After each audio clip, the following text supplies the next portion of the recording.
Hello दोस्तों, इस video में आपका हार्दिक स्वागत है, अभिनंदन करते हैं। प्रीवियस ईयर के महत्वपूर्ण क्वेश्चन लेकर आपके सामने हम प्रस्तुत हुए हैं। जो ये सीटेड पेपर होने वाला है उसमें ये सहायकफुल होगा। इस वीडियो को आप अंत तक जरूर देखें। अधोगामी सिद्धांत को निम्नलिखित में से किस उदाहरण में दर्शाया गया है? शिशु अपनी बाहों के इस्तेमाल से पहले दृष्टि विकसित करते हैं। शिशु संज्ञानात्मक क्षमता विकसित करते हैं, फिर भाषा सीखते हैं। शिशु पहले अपने धड़ और अपने हाथ और पैर हिलाना सीखते हैं। शिशु शिशु गुदगुदाने से पहले किलकिलाना सीखते हैं। इसका आंसर हो जाएगा शिशु पहले अपने धड़ और फिर अपने हाथ हिलाना सीखते हैं। आंसर तीसरा।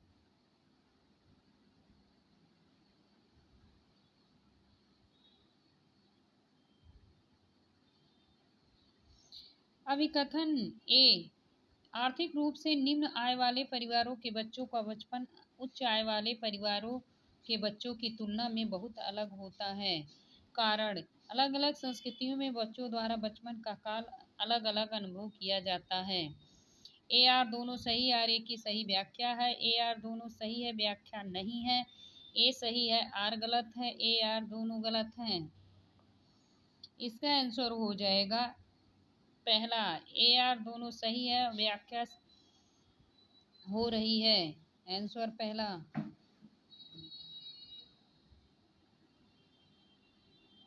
बेहतर एथलीट शारीरिक क्षमताएं नियमों के साथ खेलों में भागीदारी, तार्किक विचार प्रक्रियाएं जो ठोस अनुभव के आसपास केंद्रित होती हैं, वे किस अवधि के लक्षण हैं? शैशवावस्था, प्रारंभिक बचपन, मध्य बचपन, किशोरावस्था।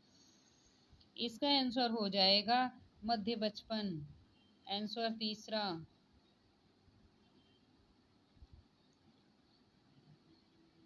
निम्नलिखित में से समाजीकरण के द्वितीय कारक है। किताबें और पत्रिकाएं, निकट परिवारें, मीडिया, स्कूल। सी डी है, बी सी डी है, A C D, B C D. इसका आंसर हो जाएगा बी सी डी। आंसर चौथा।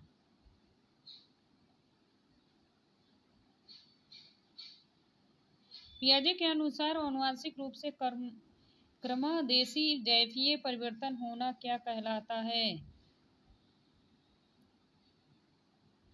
संतुलन, अनुकूलन, परिपक्वता, सामाजिक प्रसारण।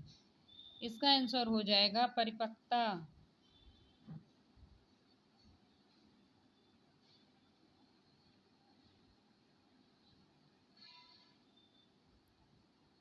जिन पियाजे द्वारा प्रस्तावित चरण उसकी विशेषताओं को सही सम्मिलित युग्म का चयन कीजिए। संवादी संवेदी चालक अवस्था, मानसिक प्रहसन से जूझना, पूर्व संक्रियात्मक अवस्था, वस्तु स्थायित्व का विकास, मूर्त संक्रियावस्था संचालन क्रियाएं कर पाते हैं लेकिन अमूर्त नहीं। अमूर्त संक्रियात्मक अवस्था प्रतिक्रियाओं का मानसिक रूपण करने में अक्षम। इसका आंसर हो जाएगा मूर्त। आंसर तीसरा। मूर्त क्रियाएं अवस्था संचालन क्रियाएं कर पाते लेकिन अमूर्त नहीं। आंसर तीसरा सही। बच्चे अपने आप में बात करना अहम केंद्रितवाद का द्योतक है। उनकी सोच को विनिमय करने में उनकी मदद करता है। उनको वैज्ञानिक और भाषाविद में बढ़ा डालता है। उनको गंभीर व्यवहार संबंधी भी समस्याओं का पहचान करता है। इसका आंसर हो जाएगा दूसरा। बच्चे अपनी सोच से विनिमय करते हैं, बातचीत करते हैं। आंसर दूसरा सही।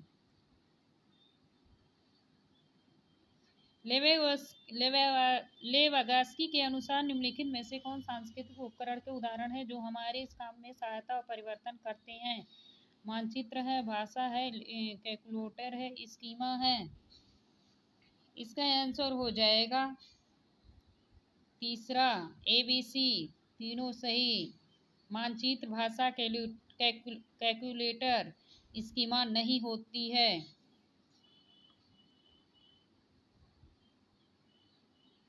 लेवेगैस्की के अनुसार के द्वारा निम्नलिखित में से किस शैक्षणिक सिद्धांत की वकालत नहीं की जा सकती? इनाम और दंड का उपयोग, सामाजिक संपर्क को बढ़ावा, सहकारी शिक्षा का प्रयोग, बच्चों को सांस्कृतिक साधनों का उपयोग करने के लिए प्रोत्साहन।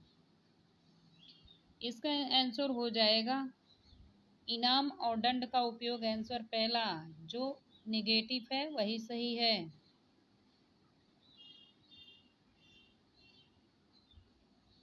निम्नलिखित में कौन बाल केंद्रित कक्षा का को नहीं दर्शाता है? गतिविधि के अनुसार बैठने की व्यवस्था में परिवर्तन, बच्चों की प्रगति तुलनात्मक रूप से विकास के सभी पहलुओं को ध्यान में रखते हुए रिपोर्ट की जाती है।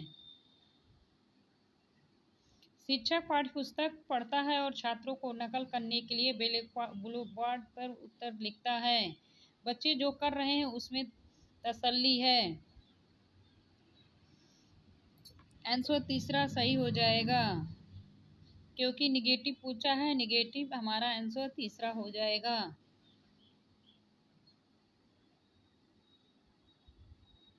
लॉरेंस कोहल वर्ग के नैतिक विकास के सिद्धांत, सामाजिक व्यवस्था बनाए रखने के चरण की विशेषता, पारस्परिक समझ, अधिकार का डर और सजा से बचना, दूसरों के स्नेह अनुमोदन प्राप्त करना, कानून को बनाए रखना और समाज के प्रत्येक सदस्य का व्यक्तिगत कर्तव्य है।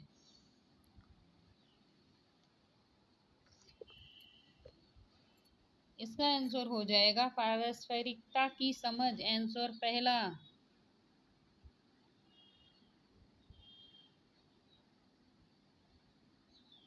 हार्वर्ड गार्डन के अनुसार बुद्धि एक इकाई है। बुद्धि में कई अलग प्रकार का है। बौद्धिक लक्षणों को 3 आयामों और सामग्री उत्पादों में वर्गीकृत किया जा सकता है। बुद्धि एक सामान्य और कुछ विशिष्ट कारक होते हैं।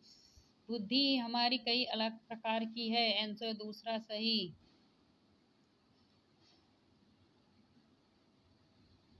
जेंडरस्था तटस्थ भाषा का प्रयोग, जो जेंडर के सामाजिक संरचना के बजाय आनुवंशिकता द्वारा निर्धारित होने पर चर्चा करने से जेंडर भेदभाव को बढ़ावा मिलेगा, जेंडर पक्षपात को सुदृढ़ होगा, जेंडर अनुपालन का प्रोत्साहन होगा, जेंडर रूढ़िवादिता को चुनौती मिलेगी। इसका आंसर हो जाएगा जेंडर भेदभाव को बढ़ावा मिलेगा। आंसर पहला। विविध पृष्ठभूमि के बच्चों को सीखने के लिए सुविधा के लिए शिक्षक द्वारा पालन किया जाना चाहिए। मानवीकृत पाठ्यपुस्तक, शिक्षा केंद्रित विभेदी निर्देशक शैलियों, योगात्मक मूल्यांकन। मानवीकृत पाठ्यक्रम होगा नहीं, पाठ्यपुस्तक केंद्रित शिक्षा साथ होगा नहीं, योगात्मक मूल्यांकन होगा नहीं, इसलिए आंसर हमारा विभेदित निर्देशात्मक शैलियाँ होगा। आंसर तीसरा।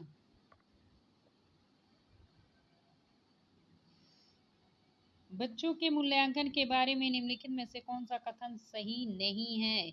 यहाँ हमें सही नहीं पूछा है। मूल्यांकन का प्रयोग सीखने के सुसाध के लिए किया जाना चाहिए। इसमें विविध तरीकों को शामिल करना चाहिए। मूल्यांकन हमेशा शिक्षण अधिगम से अलग गतिविधि के रूप में किया जाना चाहिए। मूल्यांकन शिक्षक को अपनी शिक्षा शास्त्रीय गतिविधि पर मनन करने के लिए अवसर देने चाहिए। मूल्यांकन संज्ञानात्मक, शारीरिक, मनोवैज्ञानिक क्षेत्रों पर ध्यान केंद्रित करना चाहिए। आंसर हमारा हो जाएगा पहला सही। मूल्यांकन सीखने सुसाध के लिए किया जाना चाहिए, जो विभिन्न तरीकों से शामिल होता है। आंसर पहला सही। शिक्षा में समावेश का तात्पर्य है छात्रों को उनकी क्षमता के अनुसार चुनिंदा रूप से प्रवेश दिया जाता है। छात्रों स्कूल की मांग के अनुसार समूहित करते हैं। व्यक्तिगत भिन्नताओं के वजह सभी छात्र एक ही स्कूल में पढ़ते हैं। विकलांग छात्र अलग से विशेष स्कूलों में पढ़ते हैं। छात्र स्कूल की मांग के अनुसार समायोजित करते हैं। गलत। छात्रों को उनकी क्षमता के चुनिंदा प्रवेश या गलत। आंसर तीसरा सही हो जाएगा। व्यक्तिगत भिन्नताओं के बावजूद सभी छात्र एक ही विद्यालय में पढ़ते हैं। आंसर तीसरा।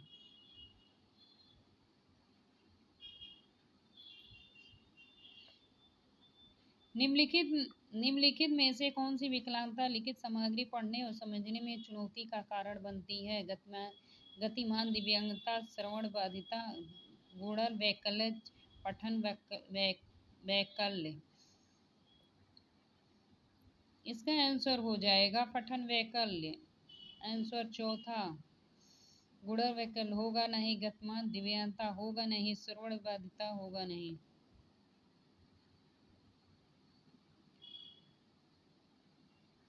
निम्नलिखित में से सुविधाहीन वंचित समूहों के शिक्षार्थियों को शामिल करने में बाधा उत्पन्न होती है।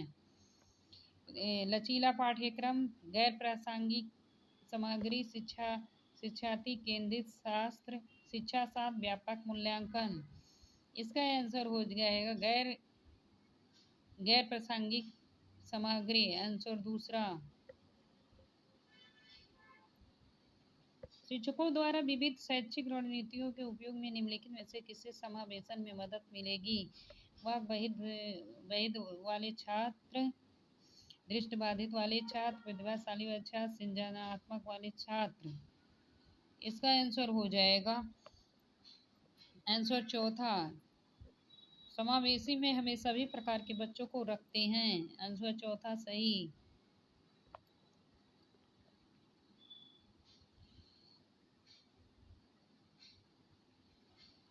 निम्नलिखित में से कौन सा विकल्प दी गई दिव्यांगता संबंधी छात्रों के समावेशन हेतु यथोचित संयोजित रणनीति का सही उगम? लेखन वैकल्य, बिना रेखाओं वाली कार्य पुस्तकों पर लेखन अनिवार्य, पठन वैकल्य, बड़े छोटे अक्षरों को मिश्रित करके लिखने पढ़ने देना, गतिमान दिव्यांगता, भूतल पर कक्षाओं का प्रावधान, दृष्टिबाधित संचार के लिए सांकेत भाषा का उपयोग करना। इसका आंसर हो जाएगा दृष्टिबाधित संचार, दृश्यबाधित संचार के लिए संकेत भाषा का उपयोग करना। आंसर चौथा।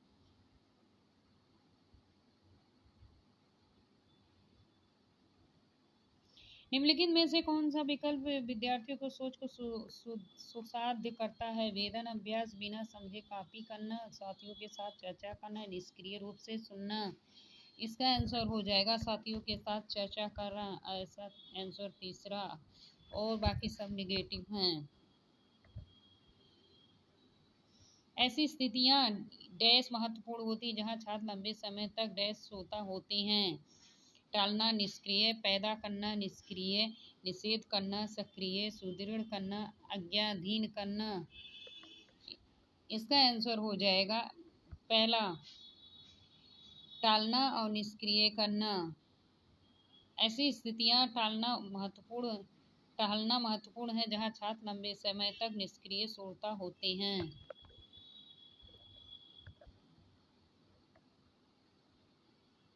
अधिगम के संदर्भ में निम्नलिखित में से कौन सा कथन सही है? छात्र सबसे अच्छा तब सीखते हैं जब वे सांस्कृतिक रूप से अप्रासंगिक गतिविधियों में भाग लेते हैं। सार्थक गतिविधियों में भाग लेने पर छात्र सबसे अच्छा सीखते हैं। छात्र सबसे कम तब सीखते हैं जो सांस्कृतिक रूप से प्रासंगिक गतिविधियों में भाग लेते हैं। विद्यार्थी सबसे कम सीखते हैं वे सार्थक गतिविधियों में भाग लेते हैं।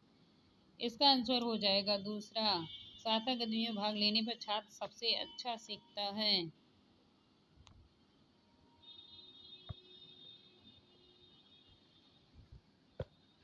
निर्देश तैयार करते समय एक शिक्षक को सुनिश्चित करना चाहिए कि उसके निर्देशन छात्र को भ्रमित और हतोत्साहित करना चाहिए, पांड्य सुविधा न देना चाहिए, अधिगम को मध्यस्थता न करें, सीखने को हस्तांतरण में मदद न करें।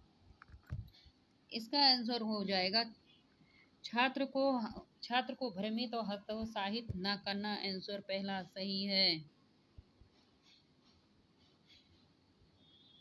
अधिगम के सामाजिक रचनात्मक दृष्टिकोण समर्थन देने वाले शिक्षाविदों द्वारा निम्नलिखित में से किसे बढ़ावा नहीं दिया जाता है? व्यवहार अनुकूलन करना, खोजी अधिगम, पांड्य प्रदान करना, सांस्कृतिक साधनों का प्रयोग करना। इसका आंसर हो जाएगा पहला, व्यवहार का अनुकूलन करना, नेगेटिव है। छात्रों को समस्या समाधान कौशल बढ़ाने के लिए निम्नलिखित में से कौन सी अच्छी रणनीति है? ऐसी परिस्थितियां बनाएं जिसमें ज्ञान के अनुप्रयोग की मांग हो। रटने याद करने के तत्वों की सूची दें। छात्रों को बोर्ड पर लिखी जानकारी को नकल करने का निर्देश दें। परीक्षा में अच्छे अंक प्राप्त करने के लिए विषय वस्तु पढ़ाएं। इसका आंसर पहला होगा। ऐसी परिस्थितियां बनाएं जिनमें ज्ञान का अनुप्रयोग की मांग हो। आंसर पहला सही हो जाएगा। शिक्षक बच्चों को भ्रांतियों से किस तरह निपटना चाहिए? भ्रांतियों की पहचान करें और उन पर ध्यान नहीं देना चाहिए। गलत। उनकी भ्रांतियों को प्रचुर हित अवसर प्रदान करना चाहिए। भ्रांतियों को व्यक्त करने के लिए बच्चों को दंडित करना चाहिए। भ्रांति उन्हें उपचारात्मक शिक्षक के पास भेजना चाहिए। इसका आंसर हो जाएगा दूसरा।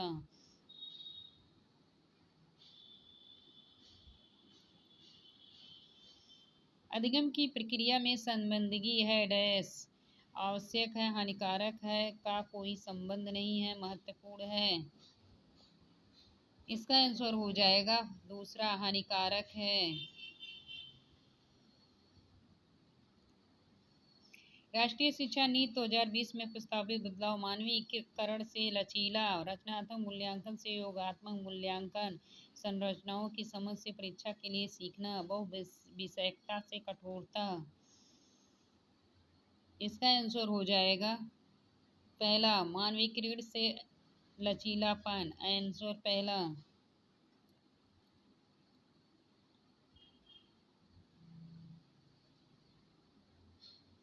अधिगम को के बजाय डैश की ओर निर्देशित किया जाना चाहिए। प्रतियोगिता, अनुकृत, अनुकृति, प्रतियोगिता, रटने, समझने, समझने, रटने। इसका आंसर हो जाएगा अधिगम को रटने के बजाय समझने की ओर निर्देशित करना चाहिए। आंसर तीसरा सही हो जाएगा। वीडियो अच्छी लगे तो आप सभी लाइक सब्सक्राइब जरूर से जरूर करें। धन्यवाद।